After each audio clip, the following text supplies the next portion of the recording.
말씀은 고린도전서 7장 17절에서 24절, 29절에서 31절 말씀입니다. 각 사람은 주님께서 나누어 주신 분수 그대로 하나님께서 부르신 처지 그대로 살아가십시오. 이것이 내가 모든 교회에서 명하는 지시입니다. 할례를 받은 몸으로 부르심을 받은 사람은 굳이 그 할례 받은 흔적을 지우려고 하지 마십시오. 할례를 받지 아니한 처지에서 부르심을 받은 사람은 굳이 할례를 받으려고 하지 마십시오. 할례를 받은 것이나 안 받은 것이나 그것은 문제가 아니고 하나님의 계명을 지키는 것이 중요합니다. 각 사람은 부르심을 받은 그때의 처지에 그대로 머물러 있으십시오. 노예일 때 부르심을 받았습니까? 그런 것에 마음 쓰지 마십시오. 그러나 자유로운 몸이 될 수 있는 기회가 있으면 어떻게 해서든지 그것을 이용하십시오. 주님 안에서 노예로서 부르심을 받은 사람은 주님께 속한 자유인입니다. 그와 같이 자유인으로서 부르심을 받은 사람은 그리스도의 노예입니다. 여러분은 하나님께서 값을 치르고 사신 사람입니다. 그러므로 사람의 노예가 되지 마십시오. 형제 자매 여러분, 각각 부르심을 받은 그때의 처지에 그대로 있으면서 하나님과 함께 살아가십시오. 형제 자매 여러분, 내가 말하려는 것은 이것입니다. 때가 얼마 남지 않았으니 이제부터는 안에 있는 사람은 없는 사람처럼 하고 우는 사람은 울지 않는 사람처럼 하고 기쁜 사람은 기쁘지 않은 사람처럼 하고 무엇을 산 사람은 그것을 가지고 있지 않은 사람처럼 하고 세상을 이용하는 사람은 그렇게 하지 않은 사람처럼 하도록 하십시오. 이 세상의 형체는 사라집니다. 아멘.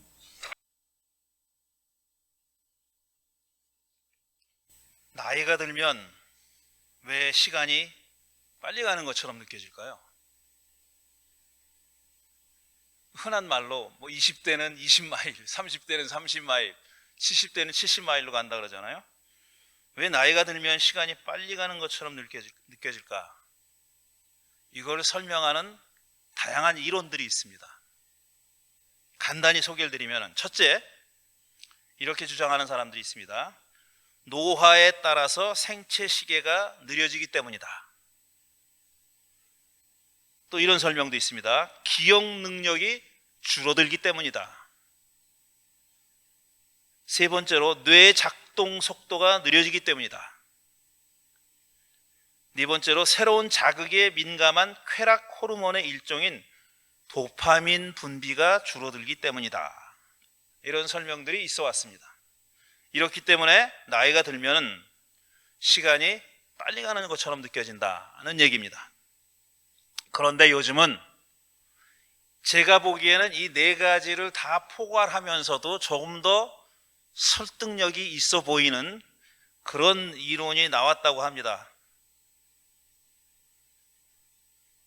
그게 뭐냐 하면은 사람은 객관적으로 측정할 수 있는 물리적 시간, 시계 시간, 영어로 클럭 타임이더라고요. 시계 시간, 객관적으로 측정할 수 있는 물리적 시계 시간과 마음으로 느끼는 마음 시간, 마인드 타임이래요. 이 마음으로 느끼는 마음 시간이 같지 않기 때문이다. 그래서 나이가 들수록 시간이 빨리 가는 것처럼 느껴진다. 이런 얘기입니다. 이렇게만 말씀드리면 이게 무슨 소리인지, 객관적으로 측정할 수 있는 물리적 시계 시간과 마음으로 느끼는 마음 시간이 같지 않기 때문이다. 이게 무슨 말인지 잘 모르시겠죠? 조금 더 설명을 드리면 이렇습니다. 마음 시간이라는 건 뭐냐면은 물리적 시간은 째깍 하는 이 시계가 채워주는 겁니다. 그래서 클럭 타임이에요. 째깍 하고 이렇게 흘러가는 시간, 그게 이제 시계 시간을 채워주는 데 반해서 마음 시간은 1년의 이미지들로 채워진다는 겁니다. 이미지들로 채워진대요. 그런데 이 이미지들은 감각기관의 자극을 통해서 형성된다고 합니다. 그러니까 이미지를 만드는 거예요. 우리 감각기관이 이미지를 만드는 겁니다. 그런데 이렇게 이미지를 만드는데 신체가 노화하면은 뇌가 이미지를 습득하고 처리하는 속도가 늦어진대요. 그러니까 기계가 좀 낡으면 빨리 안 돌아간다는 얘기입니다. 그래서 이미지를 생성하는 속도가 느려진다는 거예요. 점점 느려진대요. 그래서 덩달아서 이미지의 변화 속도도 느려지는 겁니다. 이미지가 만들어내는 시간이 더 걸리니까 이미지가 빨리빨리 변화하지 않는다는 거죠. 변화하는 속도가 느려진다는 겁니다. 근데 왜 느려지는가? 이걸 물리적으로 설명하는 겁니다. 나이가 들면서 생기는 신체의 변화 때문인데 어떤 변화인가 하면은 이 나이가 들수록 신경망이 더 자란답니다. 성숙해진대요. 그리고 더 커지고 더 복잡해진다는 거예요. 그러니까 어린 아이가 가지고 있는 신경망과 나이 든 사람이 가지고 있는 신경망이 크기도 다르고 그 다음에 복잡한 정도도 다르다는 거예요. 나이가 들수록 점점 더 복잡해지고 커진다는 겁니다. 그래서 그렇게 커지고 복잡해지면은 신호를 전달하는 경로가 더 길어지죠. 당연히 사이즈가 늘어났으니까, 복잡해졌으니까 신호를 전달하는 속도가 점점 더 길어진다는 겁니다. 경로가 더 길어지고 또 그 신경망도 활력이 떨어진대요. 활력이 떨어져서 신호의 흐름에 민감하게 반응하지 못한다는 겁니다. 둔감해진다는 거죠. 이런 신체 변화는 총체적으로 새로운 이미지를 습득하고 처리하는 속도를 느리게 만든다는 겁니다. 얘기가 복잡한데 이게 사이즈가 커지니까, 덩치가 커지니까 복잡해지고 전달하는 속도도 느려지고 또 아주 복잡해지니까 점점 이 이미지를 생성하는 속도가 느려진다는 거예요. 만드는 속도가. 그러니까 이미지가 변화되는 속도도 느려지는 거예요. 근데 뭐 이렇게 다 이해가 된다는 표정이 아니고 저게 무슨 소린가 하시는 그런 표정들이네요. 이상하게. 다시 말씀드리면은 물리적인 시간이 똑같아도 이미지를 처리하는 속도가 나이 들면서 점점 느려지고 또 받는 이미지의 숫자도 줄어든다는 겁니다. 그런데 사람의 마음은 자기가 인지한 이미지가 바뀔 때마다 시간의 변화를 감지한대요. 이미지가 바뀔 때마다 시간이 흐르는구나 하는 걸 느낀다는 거예요. 그렇기 때문에 감지한 이미지가 어린 아이들보다 더 적은 어른은 어린 아이에 비해서 시간이 더 빨리 간다고 느낄 수밖에 없다는 겁니다. 똑같은 사람도 저를 예를 들면은 제가 20대 때 느꼈던 시간과 지금 60대에 느끼는 시간이 다른 이유는 뭐냐면은 이미지가 빨리 생성이 안 되는 거예요. 그리고 변화 속도가 느린 거예요. 근데 이 마음 시계라는 것은 변화의 속도를 느끼는 거에 따라서 시간이 흐른다고 느끼기 때문에 점점 빨리 흐른다는 느낌. 똑같은 시간에 변화가 더 적으니까 더 빨리 흐른다고 느끼게 된다는 겁니다. 그러니까 이게 마음의 시간은 물리적 시간과는 다를 수 있다는 겁니다. 그리고 사람마다 달리 느낄 수도 있고 똑같은 사람이라고 해도 언제 느끼느냐에 따라서 20대냐 60대냐 70대냐에 따라서 다 다르게 느껴진다는 겁니다. 그래서 나이가 들면은 시간이 더 빨리 흘러간다고 느낀다는 얘기입니다. 그러니까 이게 상당히 과학적이라는 거예요. 마음 시계가 과학적이라는 얘기입니다. 그냥 그렇게 느껴지는 게 아니라 이런 이유 때문에 그렇게 느껴진다는 겁니다. 제가 지난주에 카이로스 크로노스라는 얘기를 했습니다. 그리스 말이고 또 크로노스, 카이로스가 그리스 신화에 나오는 신들의 이름입니다. 둘 다 시간을 관장하는 신들의 이름입니다. 이런 생각을, 그러니까 시계 시간과 마음 시간이 다르다는 주장은, 생각은 과학자들만 하는 게 아니라, 그리고 최근에 들어와서 왜 그렇게 느껴지나 하는 것을 밝혔을 뿐이고, 이런 이 차이에 대한 느낌은 아주 오래전부터 사람들이 가지고 있었어요. 아주 오래전부터 이 물리적인 시간과 마음의 시간이 다르다는 것을 느끼고 있었다는 거예요. 왜 그런지는 몰랐죠. 신경망이니 이미지니 뭐 이런 거 몰랐지만 그런 거는 알고 있었다는 거죠. 아, 이게 흐르는 시간, 객관적인 시간과 주관적인 시간이 다를 수 있다는 것은 오래전부터 알고 있었다는 겁니다. 그래서 크로노스, 카이로스도 그런 생각의 연장선상에서 나온 그런 이야기입니다. 말씀드렸듯이 크로노스와 카이로스는 신들 이름입니다. 그리스 신화에 등장하는 신들 이름인데, 크로노스는 자연적으로 해가 뜨고 지는 시간, 혹은 지구의 공전과 자전을 통해서 결정되는 시간, 그래서 태어나고 늙고 병들고 죽는 생로병사의 시간, 한마디로 얘기하면 일직선으로서의 시간, 아니면 순환으로서의 시간, 봄, 여름, 가을, 겨울, 봄이 다시 오는 것처럼 씨를 뿌리면 언젠가 추수하게 되고 또 씨를 뿌리고, 이렇게 순환한 시간이나 아니면 길이로 이렇게 직선으로 뻗어나가는, 탄생에서부터 죽음까지 뻗어나가는 그런 물리적인 시간을 관장하는 신이 크로노스입니다. 그리스 신화에서. 그럼 카이로스는 어떤 신이냐면은, 카이로스는 제우스, 가장 대빵신인 제우스의 아들이에요. 뭐 독생자는 아닙니다. 아들이 많아요, 제우스가. 근데 그 중에 하나인데, 기회의 신이라고도 불리고, 또 의식적이고 주관적인 시간, 광고의 그 카피처럼 순간의 선택이 인생을 좌우한다는 그런 기회의 시간, 결단의 시간, 이런 시간을 주관하는 신이 카이로스입니다. 그리스 신화에서는 그렇게 되어 있어요. 그러니까 그리스 사람들은 시간을 두 가지로 이해한 겁니다. 그러니까 길이로서의 시간과 어떤 결단의 순간, 선택의 순간, 그 순간의 결단과 선택이 그 이후의 삶을 굉장히 크게 영향을 주고 좌우하는 그런 사건이 일어나는 시간, 그게 카이로스고, 그 시간을 관장하는 신이 카이로스 신이라고 그렇게 생각했던 겁니다. 그런데 이 카이로스, 크로노스는 그리스 사람들만의 창작품일까? 그렇지 않습니다.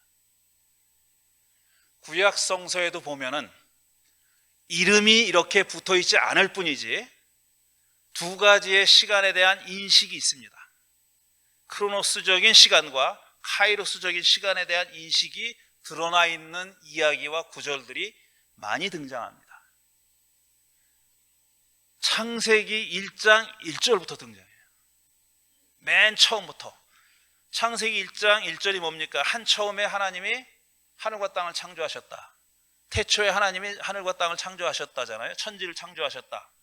자, 여기서 말하는 한 처음 혹은 태초, in the beginning, 이걸 크로노스적인 시간으로 읽을 거냐 아니면 카이로스적인 시간으로 읽을 거냐에 대해서 창세기 1장 1절에 대한 해석이 완전히 달라집니다. 이걸 크로노스적인 시간으로만 읽어서, 그게 이 일직선상에 제일 먼저, 제일 이른 시간에 하나님이 천지를 창조했다, 일직선상의 시간으로서 크로노스로서의 시간에 제일 처음 시원, 기원에 하나님이 천지를 창조했다고 그렇게 굳게 믿는 사람들은 우주가 창조된 지 6,000년 됐다, 그렇게 믿는 겁니다. 창세기를 계산해 보면 6,000년이 나오는 거예요. 거꾸로 계산하는 겁니다. 누구는 몇 살까지 살았고 몇 살에 아이를 낳고 그러잖아요. 그걸 다 겹치는 기간 빼고 다 더해 본 거예요. 더해 보면 아담에까지 이르는데 6,000년이 걸리는 거예요. 그래서 지금도 이 온 우주는 지금부터 6,000년 전에 창조됐다라고 믿는 겁니다. 그러니까 이 태초에라는 말을, 한처음에라는 말을 크로노스적인 시간으로만 읽으면은 그렇게 되는 거예요. 그런데 또 한편 예수님이 처음 세상에 등장하시면서 때가 왔다, 그렇게 말씀하십니다. 때가 왔다, 하나님 나라가 다가왔다, 가까이 왔다. 그러니 회개하고 복음을 믿어라. 이게 예수님이 세상에 등장하시면서 처음 외치신 말씀입니다. 때가 왔다, time has come 그랬어요. 근데 여기서 말하는 때, 이 때를 크로노스적인 시간으로 읽을 거냐, 아니면은 카이로스적인 시간으로 읽을 거냐에 따라서 때가 왔다, 하나님 나라가 가까이 왔다라는 말을 우리가 어떻게 이해하느냐가 완전히 달라지는 겁니다. 또 예수님이 내가 곧 다시 옵니다, 이렇게 말씀하셨죠. 내가 곧 다시 옵니다. 소위 예수님의 재림이에요. 재림에 관한 얘기예요. 근데 예수님이 그 말씀을 하실 때 내가 곧 다시 온다, soon, 곧. 이 곧이라고 하는 시간을 어떻게 읽을 거냐, 이걸 크로노스적인 시간으로 읽을 거냐 아니면 카이로스적인 시간으로 읽을 거냐에 따라서 예수님의 재림에 대한 생각이 완전히 달라집니다.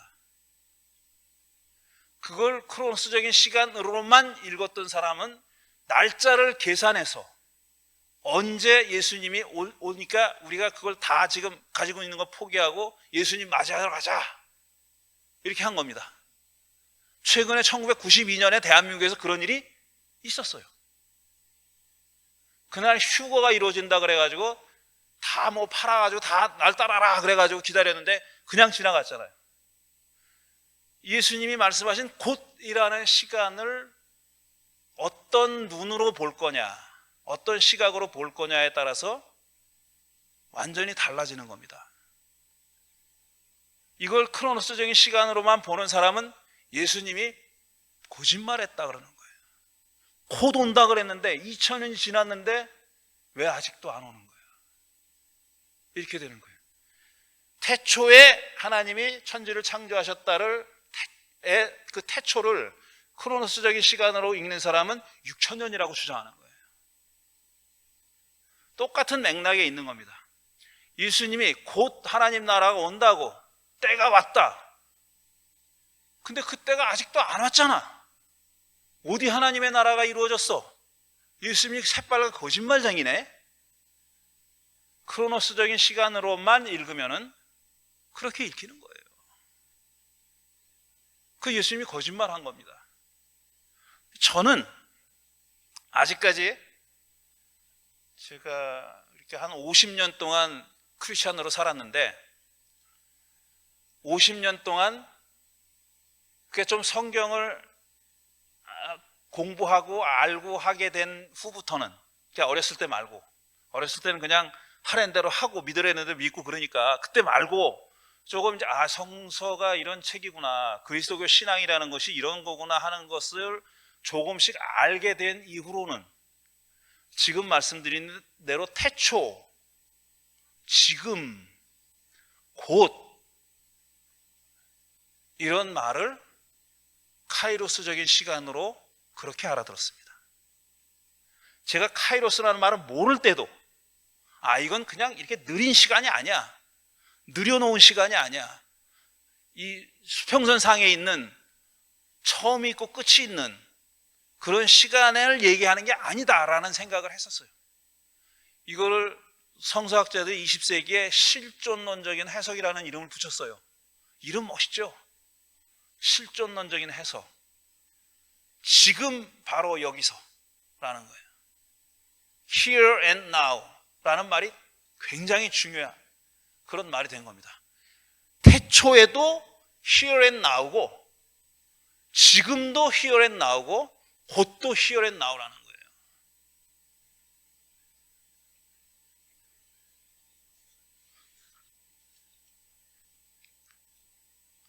제가 부활절 즈음해가지고 아니면 부활절에 이 강론을 했을 때 이런 말을 여러 번 했습니다.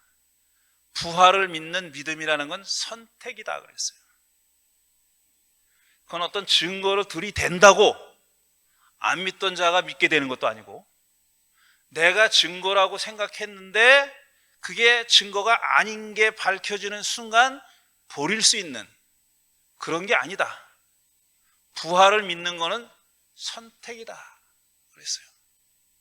그거는, 그 얘기는 무슨 말이냐면, 내가 이거 둘 중에 하나 선택하는 거다. 믿을까 말까 점쳐가지고 둘 중에 하나 믿을까 말까 해가지고 선택한다는 뜻이 아니라, 그거는 이미 결단한 겁니다. 나는 부활을 믿기로 결단한 거예요. 근데 그 부활을 믿는 믿음의 결단은 어디서 오는 거냐 하면은, 십자가 사건을 어떻게 받아들이냐가 결정하는 겁니다. 십자가 사건이라는 것이 지금부터 2000년 전에 갈릴리에서 태어나신 한 목수의 아들이 좋은 일 하다가, 좋은 세상 만들어 보려고 하다가 힘이 딸려서, 제자들도 몇 명 안 되고 상대만 로마 제국이고, 그러니까 힘이 딸리고 영향력이 부족해가지고 처참하게 죽어갔다. 크로노스적인 시간에서 그렇게 죽어갔다. 예수라는 자가 죽어갔다라는 사건으로만 믿으면, 그렇게만 생각하면 부활을 결단할 이유가 없습니다. 근데 그게 아니라, 그 사건이, 예수가 죽음을 당했다는 그 사건이 그렇게 처절하게 패배처럼 보이는, 정의가, 올바름이, 선이 패배한 것처럼 보이는 그 사건이 하나님의 원대한 계획 하에서, 이렇게 내 아들을 죽여야 쟤네들 다 용서받을 수 있어요. 그거 말고 하나님의 어떤 인간의 자유를 중시하는 가운데서 하나님이 일으키신 하나님의 십자가 사건이라고, 그냥 크로노스라는 시간 안에서 일어난 하나의 사건이 아니라, an event가 아니라 the event라고, 결정적인 사건이다 십자가가. 그렇게 믿는 사람은 부활을 선택할 수 있습니다. 그러면 부활이 믿어지는 거예요. 그 몸뚱이가 다시 살아났다는 부활이 아니라, 그런 부활이 아니라 부활이라는 거, the resurrection이라는 거, 그걸 믿을 수 있다. 그게 믿어진다. 그런 얘기입니다. 제가 이 고린도전서 7장의 말씀을 그 어렸을 때, 21 서너 살 때, 그러니까 제가 대학교 4학년 때, 그 이전에 내가 목사가 돼야 되겠다, 어린 마음에, 정말 어린 순진한 마음에 그 신앙의 열정이 발동해가지고, 뭐 믿은 지 얼마 안 됐고 워낙에 또 모범생이니까 제가, 그러니까 그냥 그렇게 생각한 거예요. 휩쓸려가지고, 교회에서 막 그 휩쓸려가지고 그렇게 생각하고, 나 이제 크면은 목사가 돼야지, 신학을 공부해야지, 이렇게 생각을 했는데, 말씀드렸지만 그게 확신이 서질 않아가지고 그냥 대학을 간 겁니다. 신학대학을 안 가고 대학을 가가지고 공부하면서 이제 4년이 됐어요. 결정을 해야 될 때가 왔어요. 대학을 졸업하고 이제 신학대학원을 가느냐 마느냐, 취직을 하느냐 뭘 하느냐, 이거 결정을 해야 될 때인데, 그때 읽었던 책이 지난주에 소개했던 불트만의 신약성서 신학이라는 책이고, 그 중에 이 고린도전서 7장을 해설하는 대목에서 완전히 제가 속된 말로 뻑 간 겁니다. 엄청나게 통곡을 하고 막 그랬었어요. 그거 기억나요, 제가. 근데 왜 그랬는지가 기억이 안 나는 거예요. 왜 그랬을까, 과연? 내가 왜 이 기절, 이거 보세요. 이게 뭐 울고불고 할 기절이 아니에요.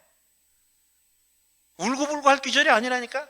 형제자매 여러분, 내가 말하려는 것은 이것입니다. 때가 얼마 남지 않았으니 이제부터는 안에 있는 사람은 없는 사람처럼 하고, 안에 없었습니다 그때. 우는 사람은 울지 않는 사람처럼 하고, 울었는데 뭘 울지 않는 사람처럼 어떻게, 내가 통곡을 했다니까요. 이 기절을 해설하는 그 대목에서.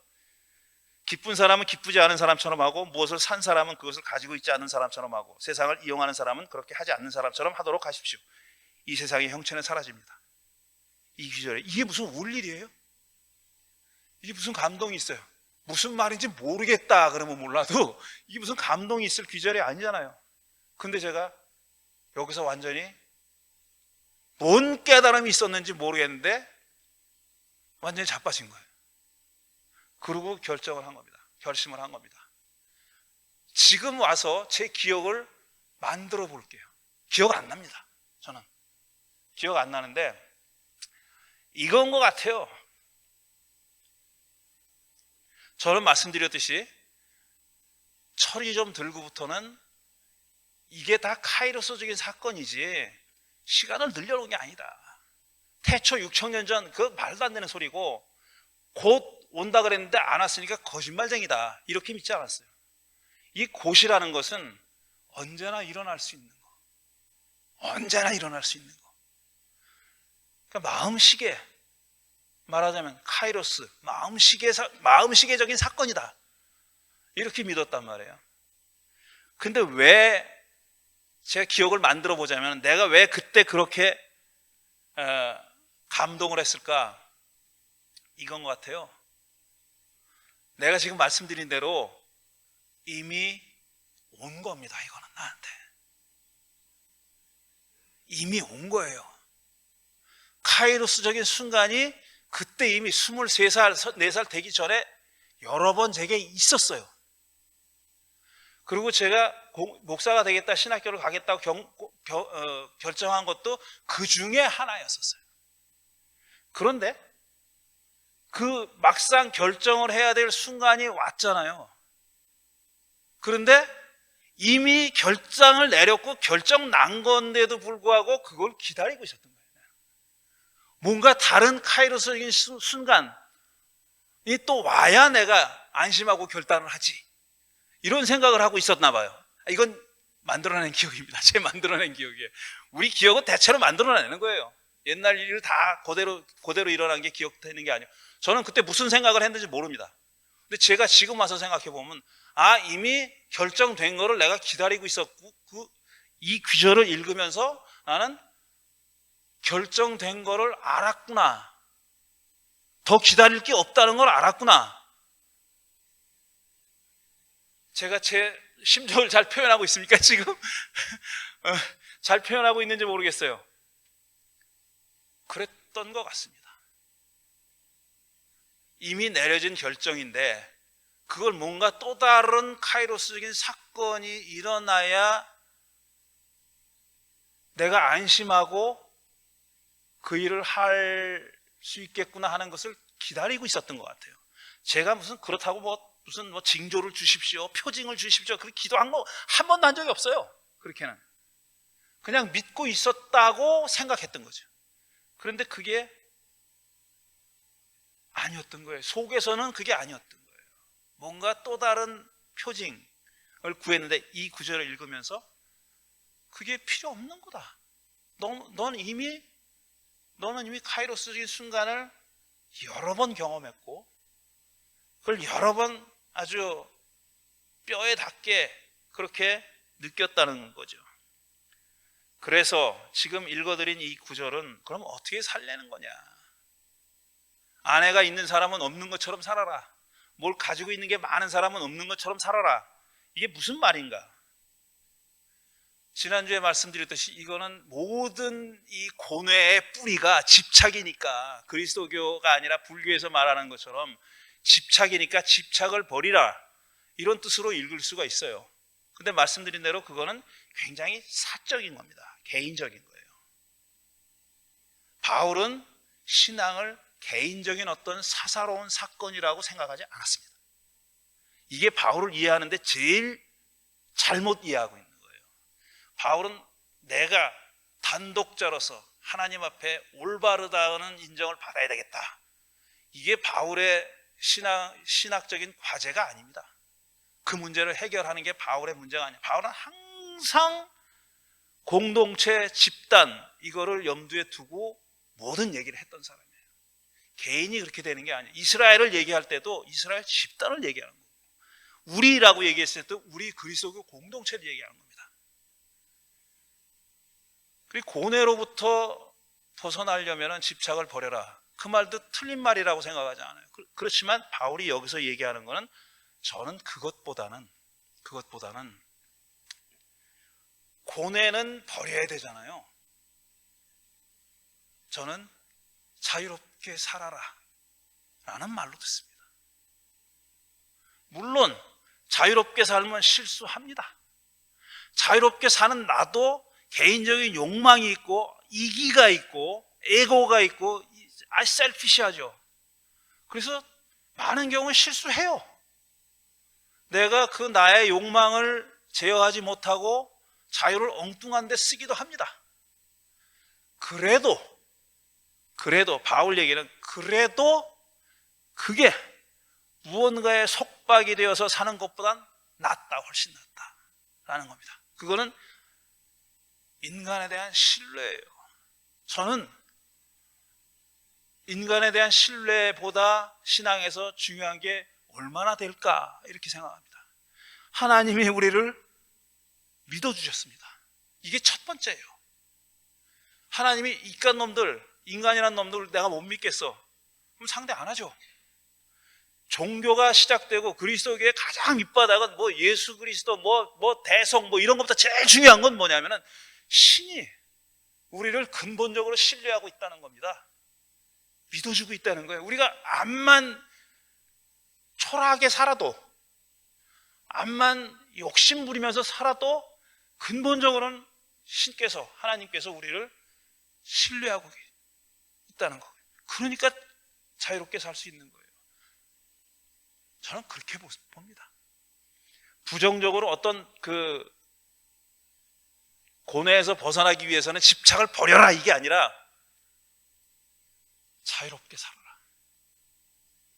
있어도 없는 것처럼 없어도 있는 것처럼 없다고 너무 서러워하지도 말고 있다고 잘난 척하지도 말고 거기서부터 좀 자유롭게 쓰고 싶은 대로 쓰고 살아라.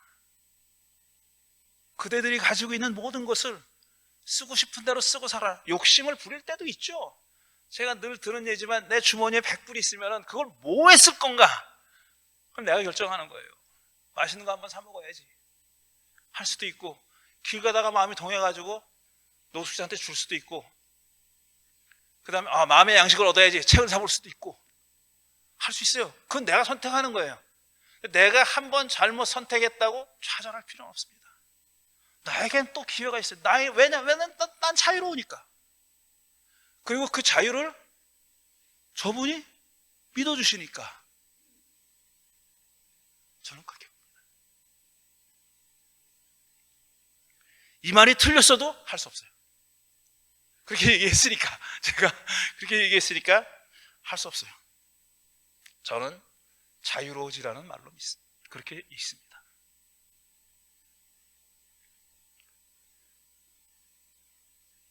다리가 아파서 여기까지 하겠습니다. 아니, 할 말 다 했습니다. 사실 다리가 아파서 못한 건 아니고 할 말 다 했습니다. 예. 자, 드린 말씀 되새겨보면서 잠시 생각하는 시간을 갖겠습니다.